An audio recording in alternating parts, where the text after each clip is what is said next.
A lot of what shapes us doesn't live in our memories. It lives in our reactions. It lives in how quickly we shut down, how easily we overthink, how fast we assume the worst, how often we doubt ourselves, how hard it feels to trust, and how natural it feels to hold back. Unaddressed experiences don't stay in the past. They move forward with us. They quietly shape how we see the world, how we interpret situations, and how we respond to people, even when we don't remember where those responses came from. That's how old wounds become present patterns. Sometimes it looks like procrastination, not because you're lazy, but because starting feels unsafe. Sometimes it looks like self-sabotage, not because you don't want better, but because unfamiliar feels dangerous. Sometimes it looks like irrational fear, avoidance, control, emotional distance, people-pleasing, silence, perfectionism. These aren't flaws. They are strategies. Learned ways of staying safe. Learned ways of surviving. Learned ways of coping in moments when you didn't have better tools. The problem isn't that you learned them. The problem is that they stayed. Because what once protected you can quietly limit you. And a lot of people live their adult lives reacting to situations that aren't actually happening, but feeling responses that were learned a long time ago. Here's a gentle question to sit with.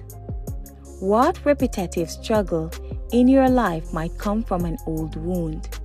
Not to judge it, not to label it, not to fix it today, just to notice it. Because awareness is where unlearning begins. The courage to confront your past doesn't mean reliving it. It doesn't mean reopening every memory. It doesn't mean digging into pain for the sake of pain. It means acknowledging what shaped you without shame, without blame, without judgment. Sometimes that looks like writing instead of suppressing. Sometimes it looks like naming instead of avoiding. Sometimes it looks like reflecting instead of reacting. Simple, gentle practices can create space. Journaling what you feel instead of what you remember. Writing about patterns, not events. Asking where a reaction came from instead of justifying it.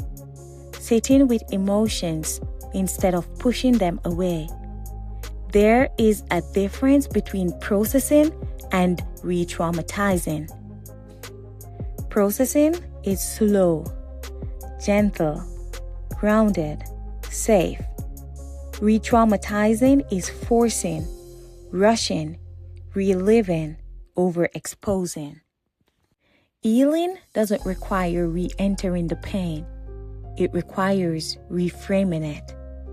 That's what unlearning really is.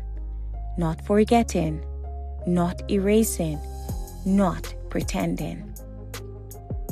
Unlearning is a conscious decision to stop letting the past define the present. It's choosing to respond instead of react. It's choosing awareness over autopilot. It's choosing growth over familiarity. It's choosing peace over patterns. You are not trying to delete your history. You are learning how to release its control. Because the goal isn't to become someone new. The goal is to become someone freer. Freer from old fears. freer from old beliefs, freer from old survival habits that no longer serve the person you are now. Sometimes growth isn't about adding more tools. It's about putting down old weight. And that kind of release doesn't feel dramatic. It feels light. It feels quiet. It feels like space inside your own mind. That is the art of unlearning. Not force, not pressure, not perfection. Just the courage to gently release what no longer belongs to your present life.